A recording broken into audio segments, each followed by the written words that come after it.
مشاهدينا، مساء الضمير، مساء الكرامة والحرية والعدالة الاجتماعية.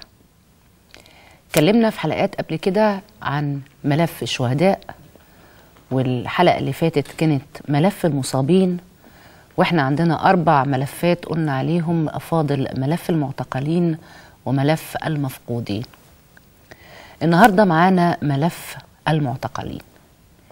في ناس كتير قوي فاكرة ان المعتقلين دول شوية اللي هربوهم من السجون، واللي هم تقريبا وصلوا لآلاف اللي هربوا من السجون في أحداث ثورة 25 يناير، وكان بيتهربوا بحماية من قوات الأمن سواء الشرطة أو الجيش، عشان كانوا يعملوا رعب في البلد.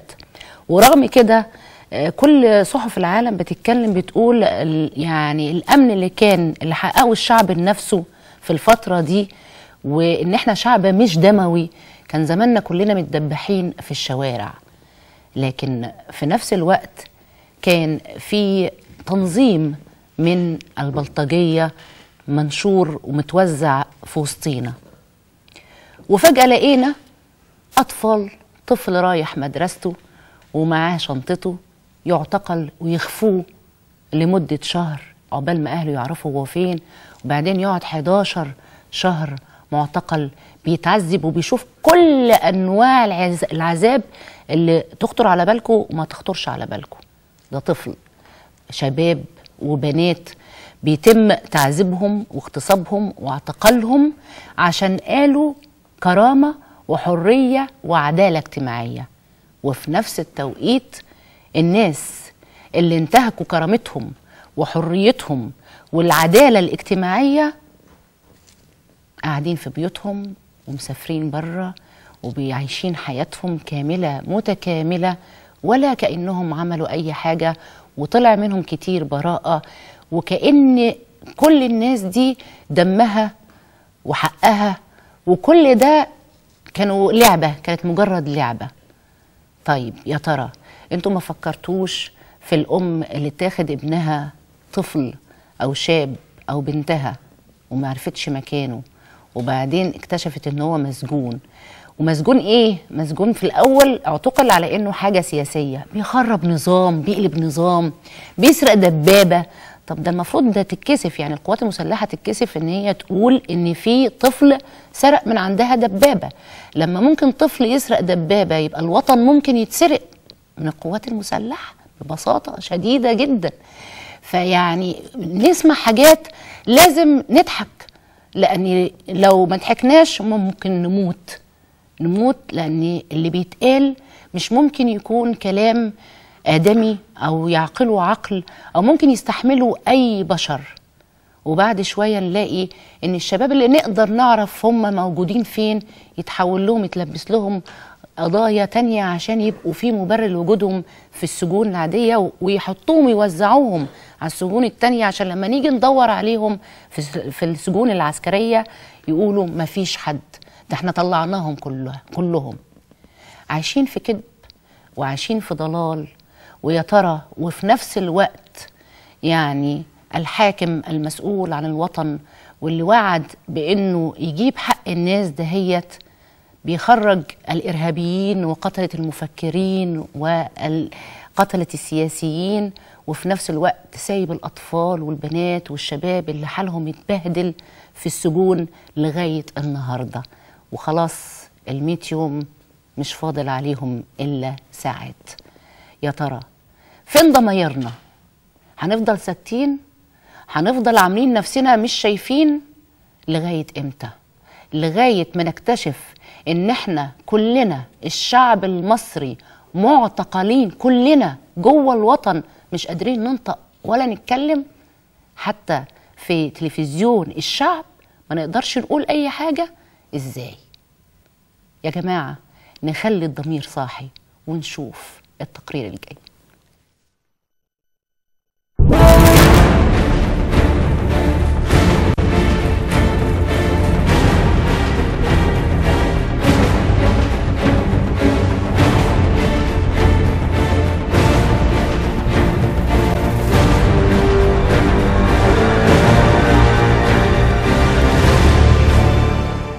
بنتكلم النهارده على قضيه المعتقلين.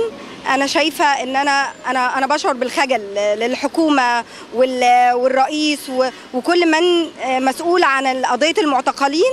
انا شايفه ان عيب قوي ان احنا نتكلم لغايه دلوقتي ما بعد الثوره اللي خلت اللي قاعدين على الكراسي لغايه دلوقتي خرجوا من المعتقلات وقاعدين على كراسي ومناصبهم لغايه دلوقتي مش قادرين يحطوا في اولوياتهم قضيه المعتقلين.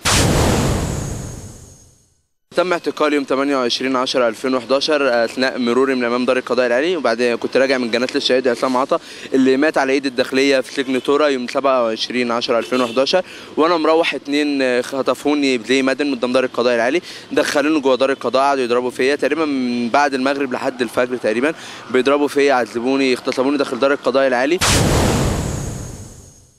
تم القبض عليا يوم 17 ديسمبر 2011 الساعة 11 الصبح تقريبا. تم سحلي وتعريتي في الميدان وخدوني داخل مجلس الشورى. احتجزوني هناك 16 ساعة تعذيب وضرب بأبشع أنواع التعذيب وأبشع وسائل الضرب وأقذر الألفاظ اللي ممكن أي بني آدم يسمعها. 16 ساعة من المعاناة والألم والضرب والبهدلة. كنت المعتقل أحداث مسرة بعد أحداث كنيسة القديسين، وتم اتهامنا بالاعتداء على قوات الامن، ويمكن الامن ارادوا انه يعمل فتنه طائفيه بالقبض علينا، فعلشان كده خلى كاهن الكنيسه نفسه هو اللي سلمنا الامن الدوله، اجبرونا سلمنا الامن الدوله في الوقت ده. بعد الثوره مباشره اتحكم علينا ب2 سجن في نفس احداث القضيه. يمكن انا خدت براءه من الاستئناف بعد استئناف الحكم، لكن بتكلم عن زمايلنا المعتقلين الموجودين في السجون كلهم حتى الان اللي خد 3 سنين و4 سنين ولسه على ذمه قضايا. قضية المعتقلين من أهم القضايا اللي المفروض تتناقش من بعد الثورة، وخصوصا ان الرئيس بتاعنا كان معتقل قبل كده وعارف يعني ايه اعتقالات، فكان من الاولى ان هو كان دي تبقى اولى، يعني اهم اولوياته في الفتره ما بعد الحكم. بنتكلم فيها لغايه دلوقتي وخلاص احنا بننتهي من ال100 يوم انجازات رهيبه للشعب المصري. فانا شايفه من الانجازات دي، انا مش شايفه فيها من اهم الانجازات بتاعه المعتقلين ان في حد خرج بالفعل لغايه دلوقتي، ولا حسينا بان قضيه المعتقلين بتتحل بشكل جذري. حكم محاكمات عسكريه ده مش قانوني جدا، وهم دخلوا السجن بطريقه غير شرعيه، ولحد دلوقتي في السجن يعني من نظام من ايام الحكم العسكري اللي كان عندنا.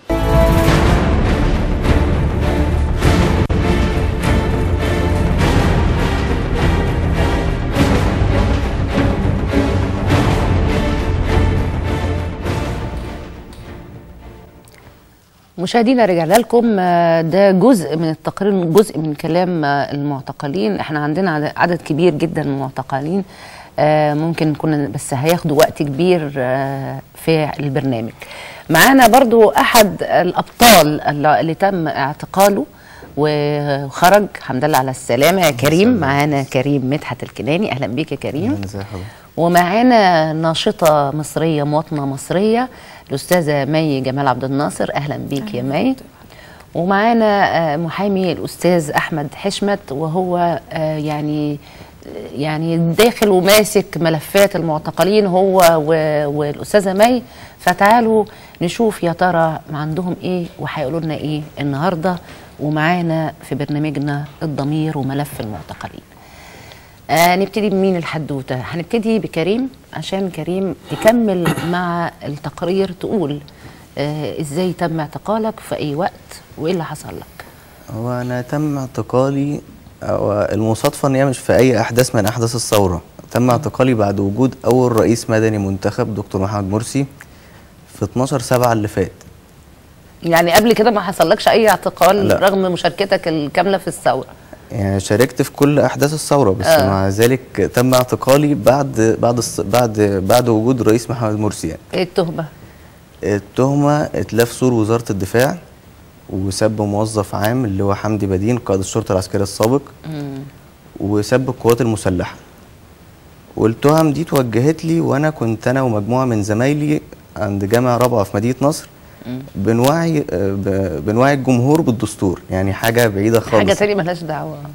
وخلصنا الوقفه بتاعتنا وكنا بنتكلم مع الناس، بنعرفهم حقوقهم الاساسيه في الدستور، حقك في السكن، حقك في التعليم، الحقوق الاساسيه اللي المواطن محتاجها. خلصنا الوقفه بتاعتنا وكل واحد خلاص هنروح. فمهم لقينا مجموعه احنا كنا فاكرينهم بلطجيه يعني، لان لابسين لبس عادي مش لبس عسكري او حاجه يعني، وخطفونا وحطونا في عربيات. ما يختلفوش كتير على فكره في هو الشكل، ما يختلفوش كتير. كانوا لابسين لبس مدني يعني. في الاداء كمان ما بيختلفوش كتير. فمن غير تفاهم خطفونا وغموا عينينا، وبعدين بدأ التحقيق معانا في جهه ما كناش نعرفها. خلصنا التحقيق، هو وجه لنا نفس كم عدد كل خدوكم؟ احنا كنا 3. انا وزمايلي محمد واسلام. خلصنا التحقيق في المكان ده، واحنا خارجين للنيابه عرفت ان ده مقر التحريات العسكريه في الخليفه المأمون اللي هو قريب من وزاره الدفاع. ورحنا النيابه ورجعنا من النيابه تاني، ورحنا النيابه تاني يوم. وكيل النيابه وجه لي نفس التهم، وطبعا قلت اللي حصل، ان انا كنت في وقفه للتوعيه بالدستور. ومع الوقت كل التهم اللي بيتهموها ما فيش اي ادله عليها، ما فيش دليل يعني. في ابسط حاجه تهمه اتلاف سور وزاره الدفاع، في كاميرات على السور ببساطه ممكن يفرغها يعرف مين اللي كان معدي عند السور يعني. والاتلاف هو اتهمنا اتلاف بالكتابه وبالسبراي. انا ما فيش معايا ادوات يعني، انا لو معايا سبراي او معايا بويا او حتى على ايدي او هدومي اثار ممكن، لكن ما فيش اي ادوات معايا. في حين ان القتله اللي متصورين وهم بيقتلوا للعالم كله شافهم يعني، في ادله بالصوره يقول لك ما فيش عندي مستندات يعني، ما فيش ما يثبت. يعني هو كان بمنتهى البساطه يقدر يفرغ الشرايط بتاعت السور ويعرف ان احنا مش موجودين. ويا كريم كل مؤسسات اللي حصل قدامها احداث كلها حواليها كاميرات مسجله كل حاجه، لو هم عايزين يعرفوا الحقيقه هيعرفوها. هي الفكرة هي بس الفكرة في التلفيق، ان هو يعني هو ممكن انا من حظي انا وزمايلي ان احنا كنا معروفين شوية في وسط الاحزاب والقوى السياسية، واحنا في حزب سياسي، حزب مصر الديمقراطي، فده ساعدنا ان كان في ضجة اعلامية معانا، والحزب وقف معانا في مختلف المحافظات وعملوا لنا وقفات. افرض ان انت ما كنتش في حزب ولا يعني في لو انا كنت حد مش معروف، وقابلت كتير منهم بقى في السجن بعد ما احنا اخدنا 4 ايام ورحنا سجن الحربي وبعدين رحنا سجن الاستئناف.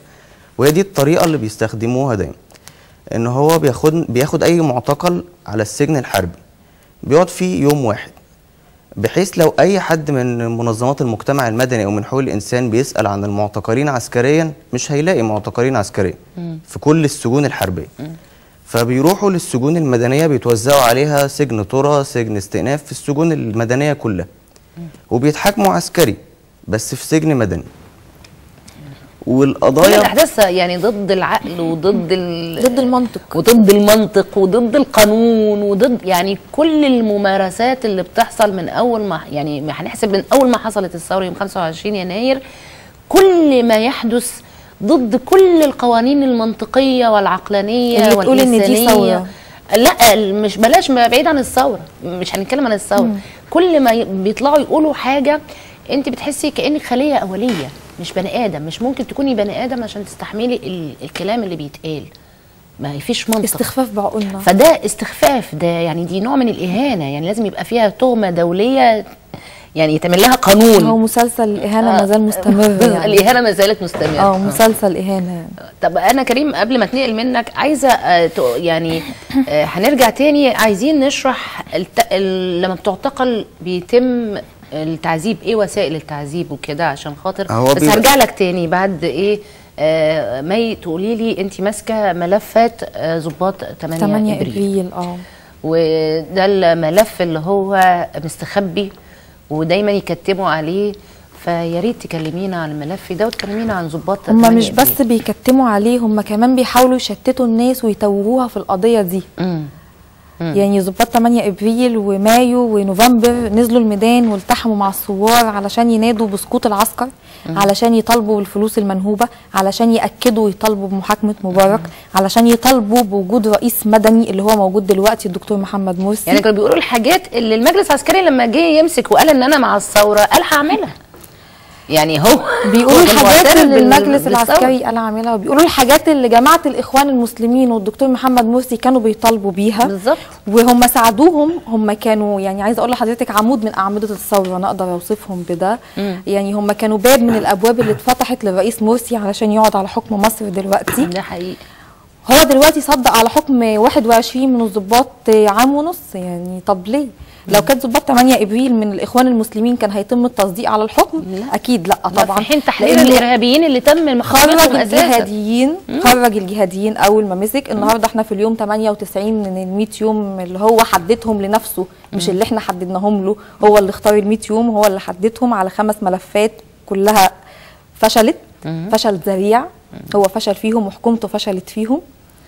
ضباط 8 ابريل من اكتر القضايا ومن اكتر قضايا المعتقلين اللي انا اقدر اقول لحضرتك هي حاجه مؤلمه جدا للبلد. الضباط دي من اكفأ ومن اشرف ما يمكن انت تقابليه. فؤاد الدسوقي رائد مخابرات عسكريه موجود دلوقتي في سجن الجبل الاحمر. القيادات العسكريه تعلم جيدا فؤاد الدسوقي موجود ليه دلوقتي في سجن الجبل الاحمر، لانه كان نازل الميدان لمهمه معينه، ينفذ تعليمات معينه. ولما نزل عشان هو مصري وعشان هو وطني التحم مع الثوار ورفض تأدية المهمة اللي كان نازل عشانها. دكتور محمد مرسي دلوقتي كل ما يطلع علينا بخصوص القضية دي يقول قيد الدراسة، قضية 8 ابريل قيد الدراسة. قيد الدراسة يا دكتور، يعني حضرتك خير من تتحدث عن المعتقلين والمعتقلات، فحضرتك ما تجيش تقول قيد الدراسة واصل كان هنا ايه واصل كان هنا ايه، وحضرتك تعلم جيدا ازاي بتدار المعتقلات وازاي بيتم تلفيق التهم جزافا. وحضرتك لحد سنتين فاتوا كنت في المعتقلات تحت الارض في ظل نظام مبارك اللي المفروض اللي كان قاهركم يعني حسب ما احنا كنا شايفين. بس الحقيقه ان هم كانوا جزء من النظام. ما هو في فرق بين انك انت تبقي معتقله لانك بتدافعي عن تنظيم، لا او معتقله عشان بتدافعي عن وطن. ضباط 8 ابريل نزلوا علشان بيدافعوا عن وطن. بالظبط. جماعه الاخوان المسلمين والدكتور محمد مرسي. ضباط 8 ابريل هم الضباط من القوات المسلحه اللي نفذوا القسم على حمايه تراب الوطن. وده وهم انا بعتبرهم ان دول يعني من اقوى ضباط القوات المسلحه، لانهم ما قالوش احنا العسكر واحنا اللي بنحمل، انت ازاي بتحميني وانت بتضربني وتسحني، يعني فهماني. لا نزلوا قالوا يسقط حكم العسكر. هو قال لاني حاسس اني الدور اللي هو بيعمله فيه خلل من قياداته، بيسوق صورته هو ودوره، فبالتالي هو نزل عشان يقول للناس انا اقسمت على حمايه الوطن، واللي بيحصل ده انتهاك لحرمه الوطن. وتوضيح برضو يعني للناس، لانه في بيتم تمرير بعض المعلومات الخاطئه انه ضباط 8 ابريل لما نزلوا هم ما كانوش بيقولوا في انقلاب عسكري. الناس دي كانت نازله بتنادي بدوله مدنيه، بتنادي بحريه، بتنادي بتغيير، بتنادي بعداله اجتماعيه، بتنادي ان العسكر يبقى له دوره وله مكانه والدوله المدنيه تسير في طريقها المدني. ضباط 8 ابريل يعني ما اذوش الجيش، ما نزلوش يقولوا في انقلاب خالص، هم بعيد كل البعد عن ده. دلوقتي الملازم محمد وديع موجود في مستشفى الصحه النفسيه العسكري قسم الادمان. محمد وديع في قسم الادمان ليه؟ دكتور مرسي برضو يعلم علم اليقين انه مشكله محمد وديع مع المشير طنطاوي عشان بيدمن حب الوطن. دكتور محمد مرسي قدر وبكل قوه ينتزع صلاحياته من المجلس العسكري، وخرج علينا في مفاجاه يعني بارعه انه لغى الاعلان الدستوري المكمل وانتزع صلاحياته. طب ازاي حضرتك مش قادر تفرج عن ضباط 8 ابريل؟ ازاي حضرتك مش قادر تطلع قرار عفو شامل عن ضباط 8 ابريل؟ يعني ايه سنه ونص؟ يعني اهانه. وصمه عار في عهد الدكتور مرسي. السنه ونص دي وصمه عار في عهد الدكتور مرسي. شكرا لك يا ميرسي يا دكتور. استاذ احمد، انت يعني حضرتك معاك ملفات بقيه المعتقلين اللي هم المدنيين، فيا ريت تفهم يعني الناس، توصل الناس كم تقريبا المعتقلين، الاتهامات اللي متوجهه ليهم، ازاي تم اعتقالهم، يا ريت توضح للناس الموضوع ده.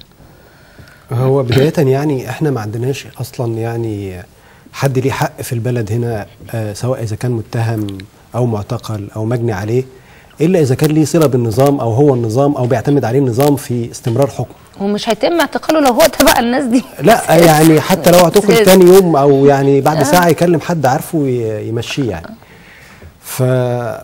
فاحنا ما عندناش اي حقوق يعني تحفظ كرامه المتهم يعني كانسان، الانسان عامه. يعني المتهم ليه وضع خاص كمان، ان هو مقيد الحريه، ان مقبوض عليه. لا احنا في مصر قبل الثوره وبعد الثوره يعني ما يعني ابشع يعني الانتهاكات تمارس على الشخص الاعزل اللي هو اتقبض عليه، في سواء اذا كان ده في اشتباكات او بعيد عن الاشتباكات. يعني مثلا لو احنا يعني وجدنا مشهد زي مشهد مسبيرو واللي حصل فيه، واللي تم اعتقالهم يعني وحكومه عسكريا يعني، وبعد كده حصلت يعني حمله شديده لاخراجهم من يعني من بين انياب المجلس العسكري واحالتهم لقضاء طبيعي، قضاء عادي. القضاء العادي ده ما شافش في المتهمين اللي هم عرضوا على المحكمه العسكريه يعني اي ادله اتهام، واحال 2 بس من 28 متهم. لكن المحكمه العسكريه مثلا لما بيتعرض عليها متهم فهو متهم مدان، يعني الحكم بيبقى مسبق ومعروف، والتهم بتبقى مرصوصه وجاهزه. زي سرقه دبابه مثلا. زي سرقه دبابه، سب يعني القضيه بتاعت سب حمدي بدين مفيش بلاغ اصلا يعني، او مفيش سماع اقوال في المحضر لحمدي بدين نفسه. كل ما فيه ان هو مكالمه تليفونيه للنيابه العسكريه انه فلان، او لو جابوه من حته ثانيه ويعملوا حاجه ثانيه. هم شاطرين في ده يا دكتور. المفروض ان هو قبل ما يقبض عليهم ان هو يسمع البلاغ نفسه بتاع المجني عليه اللي هو حمدي بدين، ما تسمعش اقواله، وتم توجيه الاتهام واتحبسوا عليه على اتهامات غير مثبته، لا في ادله ولا في سماع، اللي هي اول حاجه بدايه سماع اقوال المجني عليه. وبالتالي فهو بيحكم بالادانه وما بيستناش يعني فرصه للمتهم ان هو يدافع عن نفسه. ده غير ان هو طبعا المتهم اول ما بيتقبض عليه بيتعرض للتعذيب، الحجز في اماكن غير معده او مؤهله للاحتجاز طبقا للقانون. ليه مش احداث مجلس الوزراء كانوا بيتم تعذيبهم فين؟ في الجراجات بتاعت مبنى مجلس الشعب ومجلس الوزراء. مجلس الشعب ومجلس الوزراء وكل ده كانت مقرات لتعذيب الشباب والبنات.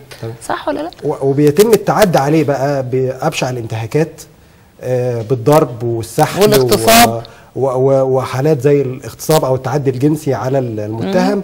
لدرجه ان احنا في مجلس الوزراء، في احداث مجلس الوزراء في عرض النيابه اللي كان في نيابه جنوب الكليه في زينهم، في متهم اتوفى في الحجز تحت لانه لم يلقى يعني ما وجدش حد يعالجه قبل ما يجيبه ويساله كمتهم. المفروض ان هو مصاب وبينزف دم، ما ينفعش تساله في الحاله دي، المفروض ان هو يتعرض على المستشفى والمستشفى تقول ما ينفعش يتسال الا لما يعالج. وده مفيش اي حاجه في اللي عملوه قواعد العداله. فما فيش حق للمتهم ان هو يفضل انسان، حتى لو هيفضل متهم يفضل جواه كرامه، يفضل جواه صحه يقدر يجاوب بيها على اسئله المحقق. لما يبقى الناس متوزعه في طرقات المحاكم في احداث زي مجلس الوزراء وبتتغطى بالسجاجيد. انا حضرت يعني في الاحداث، وكانت كان في الشتاء، كان في شهر 12، والمتهمين غرقانين دم وبيتغطوا بسجاجيد لانه لا ده كانوا بيرشوا عليهم ميه في عز البرد من وسائل التعذيب، انه يبقى غرقان في الميه وبجروحه وبكل حاجه. فما فيش اي احترام لادميته.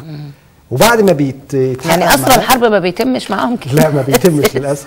ده بالعكس، اسرائيل بتشهد في حرب اكتوبر ان هم عملوا يعني معامله الاسر.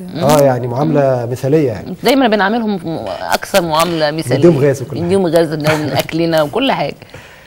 وبعد ما بيتعرض على النيابه العامه او النيابه العسكريه، طبعا بيوجه له بقى ايه 6 7 تهم حلوين كده، من اول التجمهر للتخريب لإتلاف منقولات عامة، للتعدي على موظفين عموميين، لاستعمال قسوة، لاحتلال مرافق عامة، لإحراز مواد مخدرة مش عارف بيجيبوها منين، إحراز أسلحة بيضاء وأسلحة يعني نارية، وهكذا رصة اتهامات تنتهي في الآخر إن هو يحال لمحاكمة ما عندوش ولا دليل على أي اتهام، ما عندوش أي أدلة، وقبض عشوائي. يعني لما يبقى في مجلس الوزراء في 269 متهم بيعرضوا على المحكمة دلوقتي، والمفروض إن جلستهم يوم 20/10. 269 متهم هم يعني تجمعوا يعني بصورة إلهية كده، ومعاهم كل الحاجة اللي هي تولع وتحرق وتعمل كل حاجة. أكيد تنظيم من التنظيمات إياه. حتى مفيش تنظيم يعني. هو لا ما يعملش الحكاية دي اللي بيكون تنظيم. لا يعني بقى هي دي الحاجة بلد التنظيمات. يعني هم الشباب مشكلتهم مش عارفين يعملوا تنظيم.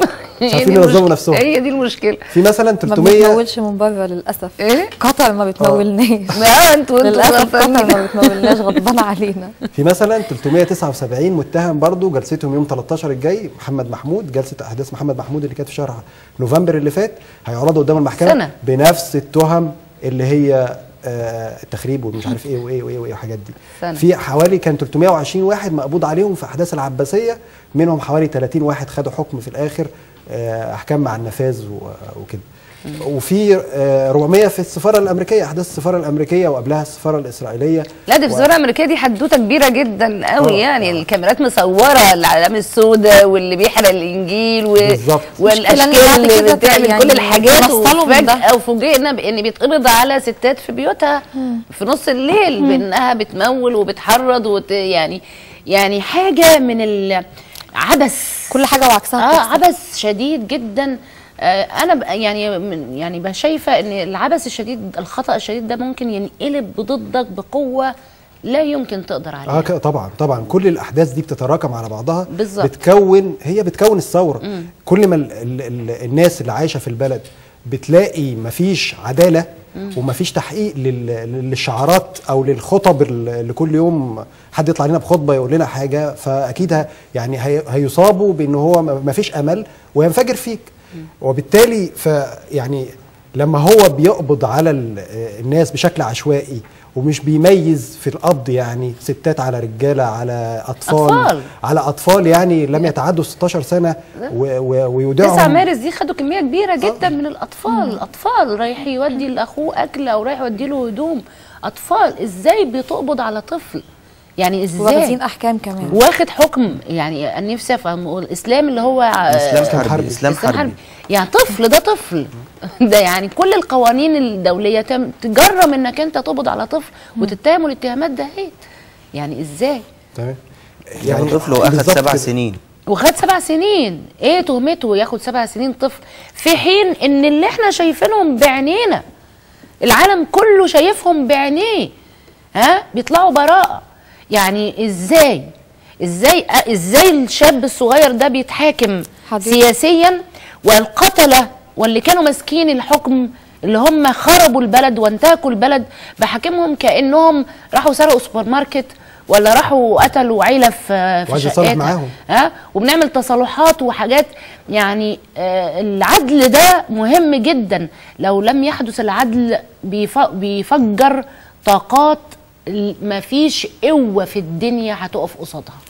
يعني انا هقول لحضرتك حاجه، يعني قضيه سميره ابراهيم اقرب للي حضرتك بتقوليه. هم اعترفوا اعتراف كامل ان ده حصل، الواقعه دي حصلت، والرغم من كده ما تمش حكم فيها. لا وانت عارفه سميره فتاه من الصعيد كونها ان هي تطلع يعني في فتيات كتير تعرضوا لأشع مما تعرضت له سميره لكن ما قدروش يقولوا اللي حصل لهم، تخاف وممكن في البلد يقتلوها.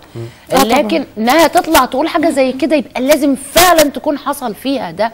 وهم اعترفوا زي ما انت بتقولي يا مي، اعترفوا ما فيش اجراءات اتخذت، وبيجيبوا الناس من بيوتهم اجراءات ضدها، يلبسوهم قواضي تانية ويلبسوهم حاجات تانية. يعني ده اعترفوا قدام العالم. مصر بترجع لورا. مصر دلوقتي مع جماعه الاخوان المسلمين ومع الدكتور محمد مرسي ما فيش تقدم خالص.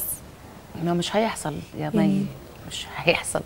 احنا هنشوف مع كريم بس يقول لنا هل وسائل التعذيب في المعتقلات، عشان في شباب بيخاف لما بيسمع اللي بيتعذب وكده فيقول لك لا بتبهدل، هل دي حاسس يا كريم ان هي كسرتك ولا اديتك طاقه اكبر؟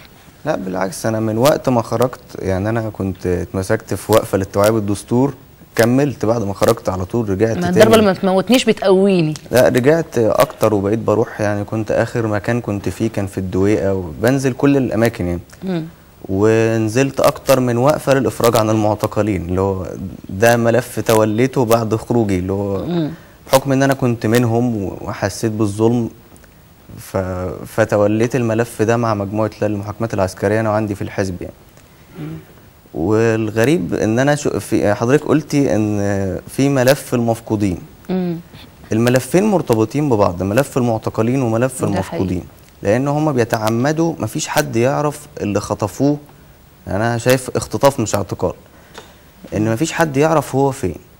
يعني من وقت الاختطاف ما ينفعش تكلمي حد او حد يعرف عنك حاجه، وممكن ما بيخطفوك من الشارع وانت ماشي، ما هو من الشارع وبدون اي مبرر، وفي بيروح المتهم او على النيابه يلاقي التهم جاهزه، وبعد كده يروح على السجن الحربي، وبعدين يروح على السجن المدني، وبعد كده يبقى موجود ويروح يتعرض وياخد جلسه وياخد حكم، وكل ده واهله ما يعرفوش عنه حاجه. فبتبقى ان حد يعرف هو في ابنه فين، دي بتبقى بالصدفه يعني. بعد ما بيكون دور في كل سجون مصر. وممكن كانوا هيعملوها معانا، ان احنا كانوا هينقلونا من سجن الاستئناف، احنا رحنا كنا في السجن الحربي، لان رحنا سجن الاستئناف، وكنا هنتنقل منه على سجون تانية، لولا ان كان الاعلام عرف احنا في سجن الاستئناف، فاضطروا خلاص ان احنا موجودين في المكان ده. في غيرنا بيلف، كان في احمد دومه كان من المعتقلين قبل كده، لففوه كل السجون، مفيش حد كان يعرف. كعب داير. بس ما رحتوش ما زرتوش ورا الشمس. فهو بيبقى ورا الشمس دي في سيوه على فكره، في منطقه جميله دلوقتي قوي يعني. في معتقلين كتير قابلتهم بيروحوا سجن العقرب وبيروحوا وادي النطرون، بيلفوا، وفي ناس ما نعرفش هم فين اساسا. وفي ناس ما نعرفش هم فين. دول كتير في حاجات. وان في كم اطفال فعلا غير عادي، وان الاطفال موجودين جوه السجون الكبيره مع المساجين الجنائيين. يعني انا اول يوم في سجن الاستئناف كنت في زنزانه جنائيين، وهم اللي شفته منهم بصراحه، يعني انا كان عندي طبعا رهبه ان انا هدخل سجن وهقابل جنائيين وناس متهمين في جرائم قتل وكده، بس اللي شفته ان هم فعلا كانوا احن بكتير جدا من الضباط. بقول لك احنا تقريبا 45000 سجين فيهم كتير مسجل خطر خرجوا من السجون، وقابلت كتير جوه، يعني كلنا متدبحين، احنا شعب مش دموي. لا والسجن كله تقريبا محاكمات عسكريه، يعني من النادر. والحبس ياما في مظاليم، كان دايما بيقول كده، وهو فعلا اتضح ان الحبس مليان مظاليم. انا في مسجون جوه بيقول لي هو ليه ما بقاش بيجي ناس زي زمان، كل اللي بيجي ولاد ناس. يعني بيقول لي كل اللي بيجي لنا ناس في الجامعه وطلبه هو ده مقصود، ده مقصود ان ايه اللي اتغير. فاللي هو اكتشفت ان فعلا الناس قتل معنوي المثقفه او الناس اللي نزلت بتدافع عن الوطن هي اللي جوه السجن، والناس البلطجيه واللي افسدت الحياه السياسيه هي اللي قاعده بره بتتمتع بحياتها، بتسافر وبتلف وكده. هنشوف مع بعض بقيه التقرير، بقيه المعتقلين قالوا ايه، ونرجع تاني معاكم في الاستوديو.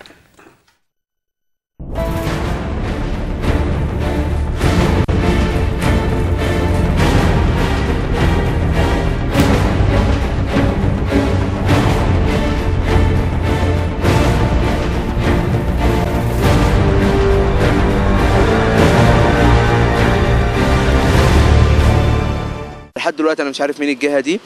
تم التحقيق معايا بشكل غير رسمي في اليوم ده، سالوني في تمويل اجنبي، سفري بره مصر، سالوني في انضمام لحركه 3 ابريل وكفايه، تدوين والدعوه ل 25 يناير وانقلاب الحكم في مصر، ومهاجمه المجلس العسكري وقيادات، ومهاجمه المشير شخصيا، وحياد السلاح، واحتجاز اكثر من 4500 قاضي. خرجنا بعدها، رحنا ودونا مستشفى كوبري القبه العسكري، هناك انا قعدت في المستشفى 4 ايام، منتهى الاهمال في العلاج، محدش بيهتم بينا ولا حد بيغير لنا على الجروح ولا اي حاجه. جه المشير يزورنا في المستشفى، رفضنا زيارته، وان احنا ما ينفعش ان هم يبهدلونا ويعذبونا ويجي يزورونا ويوروا للناس ان دول بلطجيه وبنعالجهم بفلوسنا. ما كانش ينفع ان احنا نستقبله في الغرفه بتاعتنا. كنا معلقين في الاوضه صور 6 البنات ومن جريده التحرير، وكنا عاملين اضراب جوه المستشفى. الشباب دول هم اللي شاركوا في الثوره، الشباب دول هم سبب التغيير الحالي، الشباب دول هم اللي عملوها، ورغم كده ما زالوا بيحاسبوا كأن النظام السابق لسه موجود زي ما هو. فيها تماطل وتباطؤ كبير جدا، يعني انا شايفه في تباطؤ كتير جدا، وفي تجاوزات قانونيه في قضيه المعتقلين. مبدئيا كده الشكل القانوني اكيد في ناس كتير هيبقوا مهتمين بالشكل القانوني، بس انا شايفه ان حق التظاهر ده شيء مكفول، واللي كانوا بيتقبض عليهم من قبل الجيش والقوات المسلحه، انا شايفه المسؤول عن ده خد نياشين دلوقتي. في النيابه رحت تقريبا كان جسمي بايظ خالص وكان تيشيرت مقطع، فبقول له وكيل النيابه حضرتك انا حصل اغتصاب وحصل اعتداء عليا وتعذيب، عايزك تجيب لي حقي وتعمل لي تقرير طبي. قال لي انتوا مش عاملين رجاله وعملتوا لي ثوره. خرجنا بعد 4 ايام من مستشفى كوبري القبه العسكري، رحنا مستشفى سيد جلال في باب الشعريه. هناك استقبلونا باكثر انواع المعامله، كلبشوني في السرير رغم ان انا كنت بمشي على كرسي متحرك وما كنتش بتحرك اصلا. فان انا اتكلبش في السرير ده حاجه غير قانونيه، وانا ما كانش ليا محضر لحد اليوم الخامس او السادس، ما كانش اتعمل لي محضر ولا كان اتحقق معايا.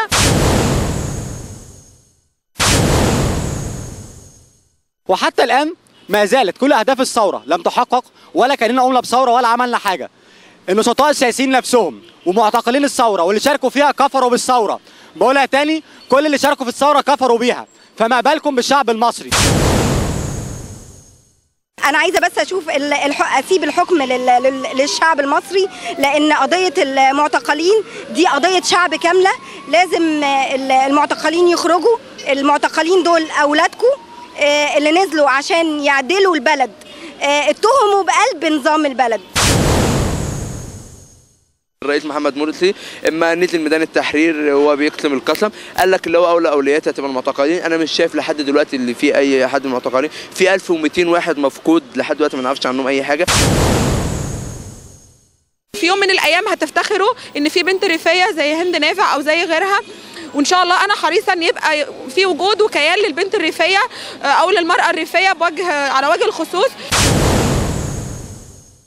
موجود دلوقتي باسم الثوره، المفروض يطلعهم بعفو رئاسي او باي حاجه من دي. المفروض وجودهم دلوقتي غير شرعي.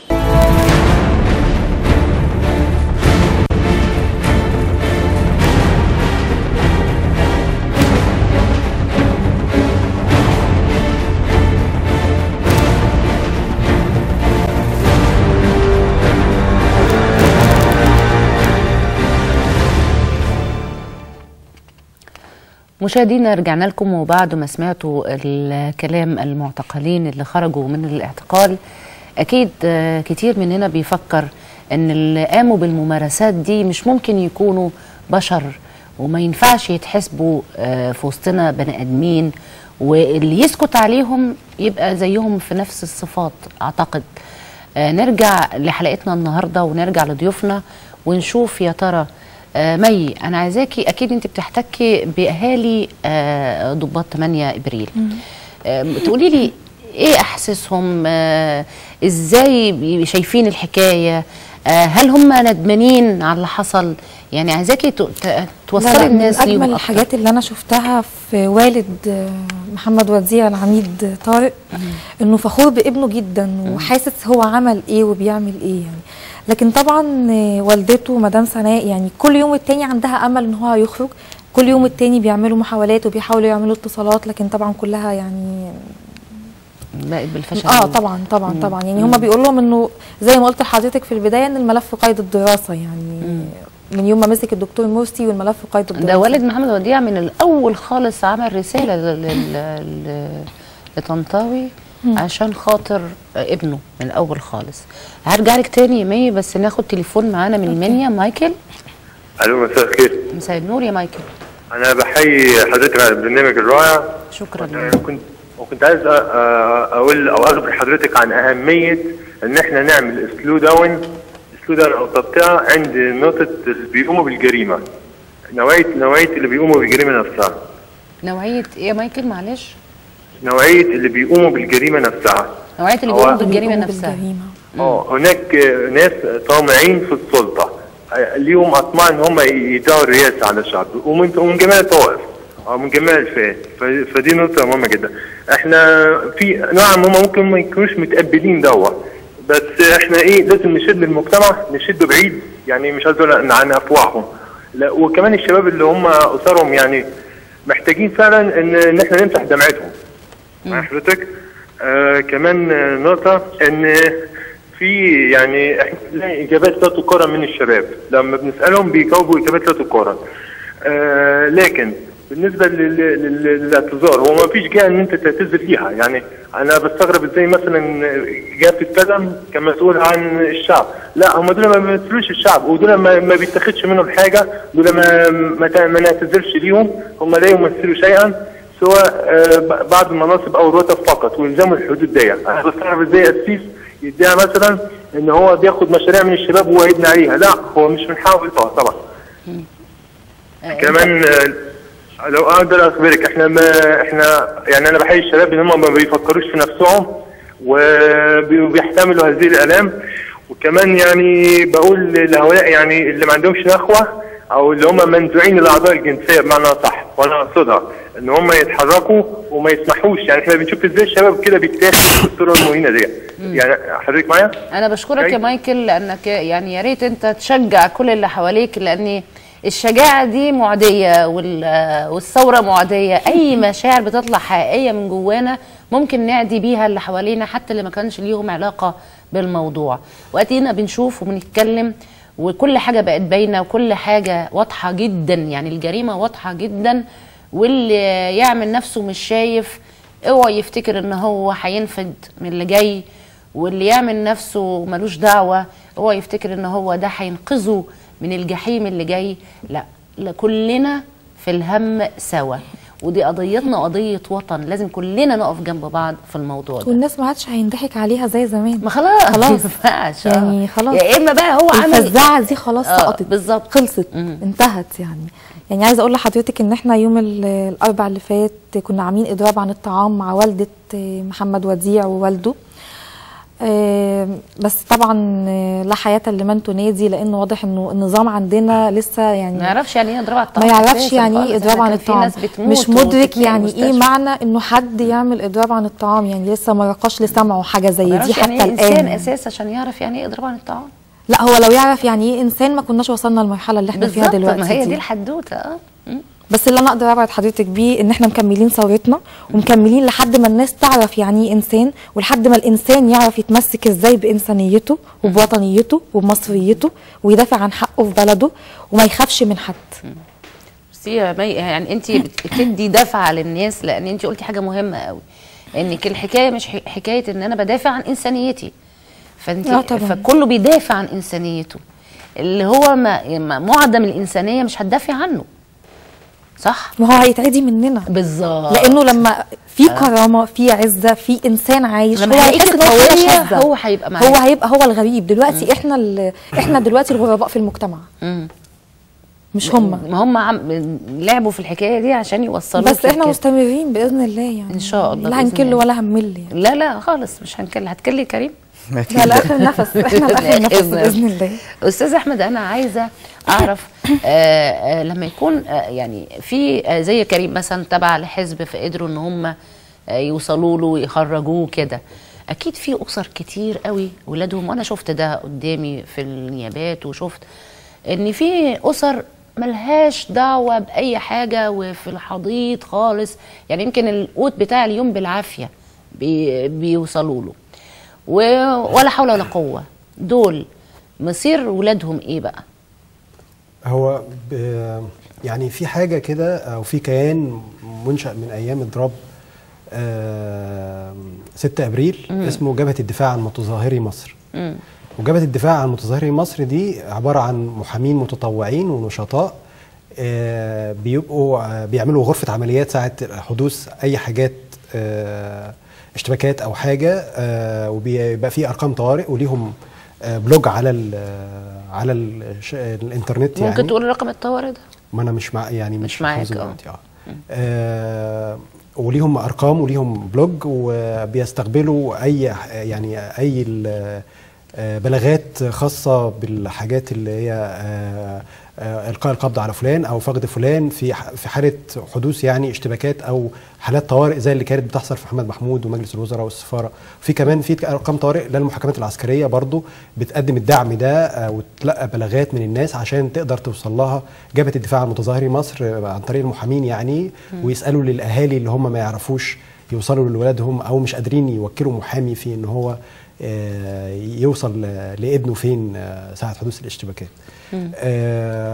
بس طبعا الحكايه بتبقى مرهقه لانه الاحداث اللي حصلت بعد الثوره احداث قبض كبيره، يعني 400 متهم و300 متهم، اللي هي بعد يعني زي كريم بعد من اول 25 يناير حتى. لا يعني كريم مثلا من الناس اللي هو بعد الحكم بعد الرئيس في السفاره الامريكيه، احداث السفاره الامريكيه في قبض كبير يعني 400. لا ده يعني ملف السفاره الامريكيه ده لوحدها يعني. ده ملف معمول متجهز لحاجه تانية هيشغلوا بيه الوطن عشان يمرروا حاجه معينه. السفاره السوريه هو قضيه الدستور، ومنها يلموا فيه كل اللي كانوا بيدعموا الثوره وكده من ستات او شباب او كده.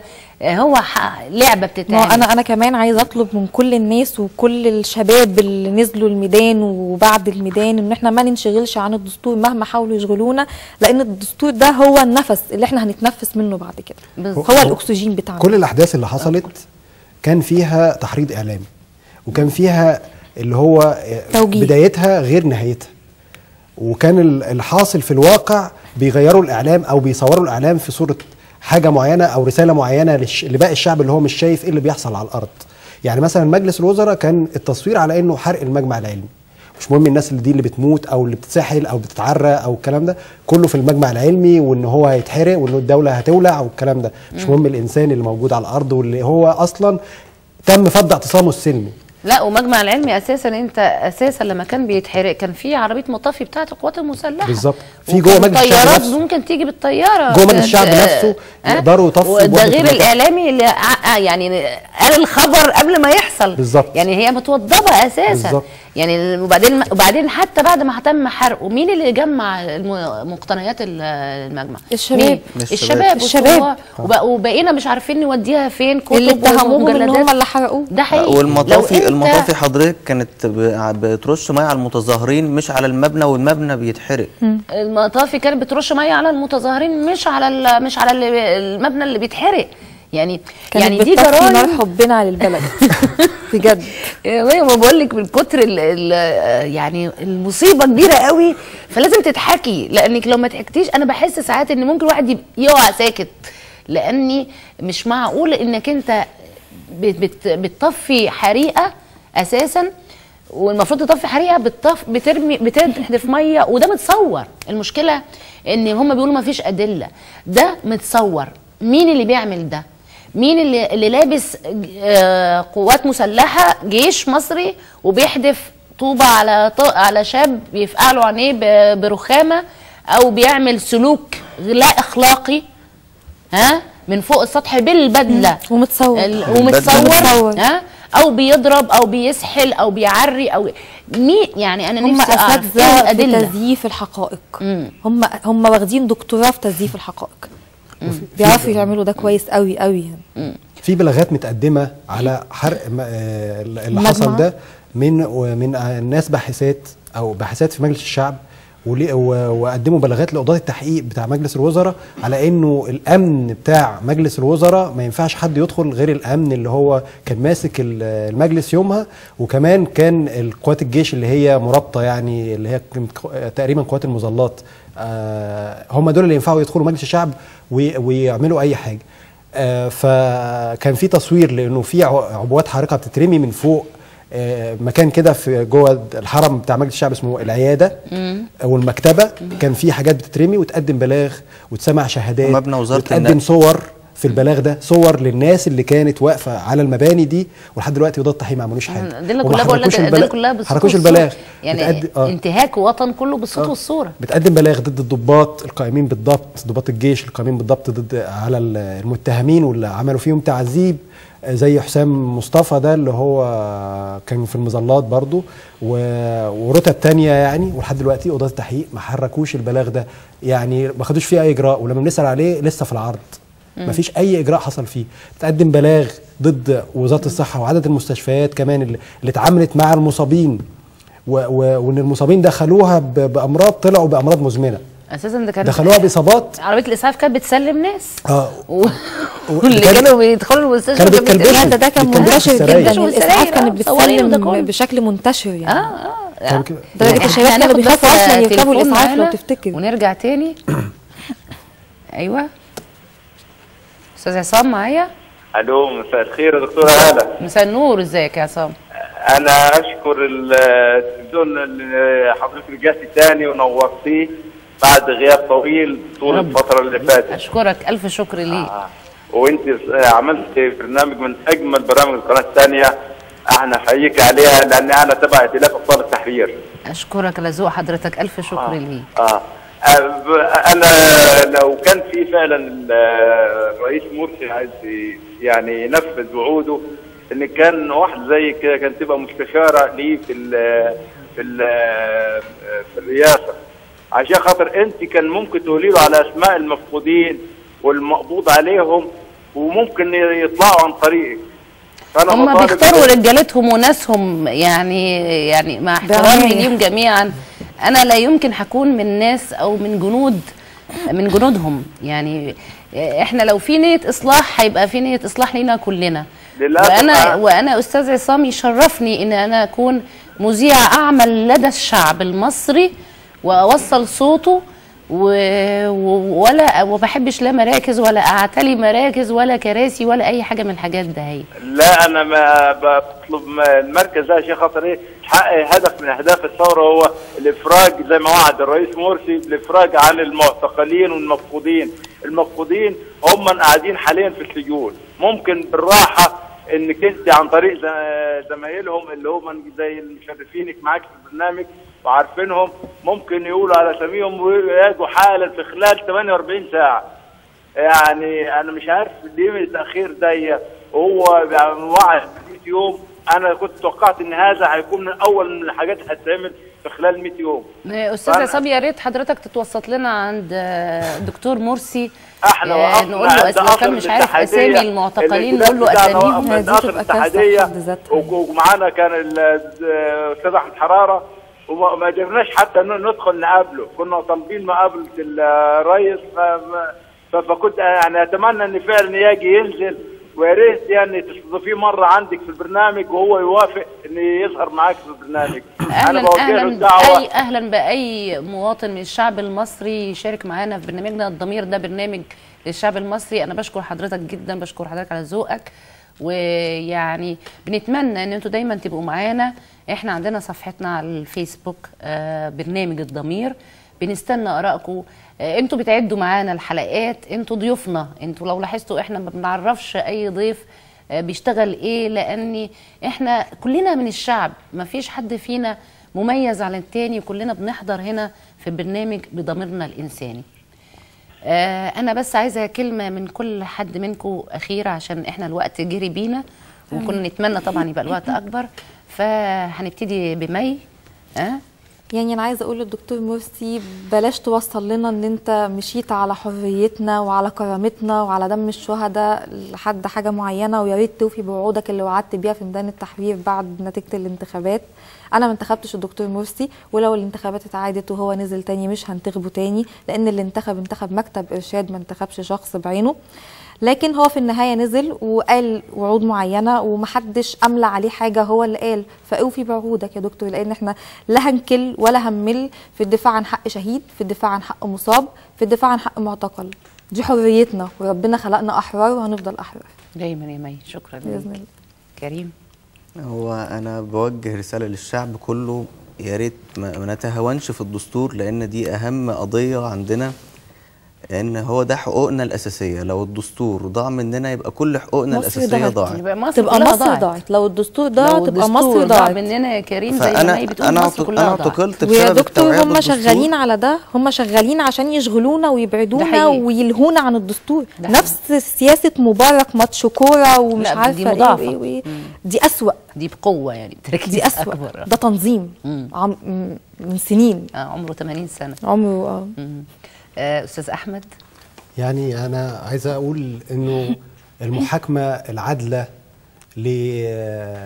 اللي كانوا قاده في المرحله الانتقاليه عن الجرائم اللي حصلت ضد الناس من اول 25 يناير لحد دلوقتي، المفروض يبقى في محاكمه عادله تشفي غليل الناس اللي هي اصيبت عيونها وبقت ما عندهاش يعني بصر، لكن عندها بصيره. الناس اللي اتماتت، مينا دانيال وعاطف الجوهري وغيره وغيره وغيره، اللي هم ماتوا وما خدوش حق اللي هم كانوا يتمنوه يعني ساعة ما ماتوا، ولحد دلوقتي لسه هم اللي باقي منهم دم على الأرض ما حدش خد حق فيه. فلازم يعني المفروض يعني الرئيس يعتذر عن كل الجرائم اللي حصلت في المرحلة الانتقالية بصفته يعني القائد الأعلى للقوات المسلحة، وكمان يعني يعمل محاكمة عادلة ترجع حقوق الناس اللي هي لحد دلوقتي بتنزل في الشارع عشان تقول حق القصاص والشهداء وقربها مسبيروا. احنا بشكركم، بشكرك استاذ احمد، بشكرك مي، بشكرك يا كريم. ميرسي يا دكتور.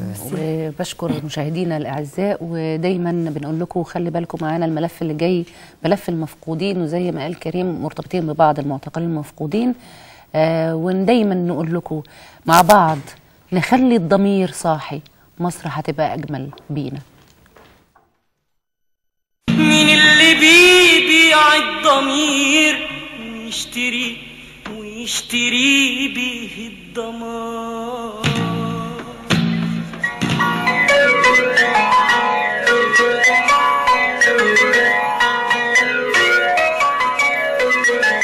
مين هو صاحب المسألة والمشكلة والحكاية والجلم؟ رأيت كل شيء وتعبت على الحقيقة، قابلت في الطريق عيون كتير بريئة، أعرف بشر عرفوني لا ما عرفوني، جبلوني وقبلتهم بمد ايدي لك، طب ليه ما تقبلنيش؟ لا يهمني اسمك، لا يهمني عنوانك، لا يهمني لونك ولا بلادك مكانك، يهمني الإنسان ولو ملوش عنوان. يا ناس يا ناس هي دي الحدوتة، يا ناس يا ناس هي دي الحدوتة، حدوتة مصرية.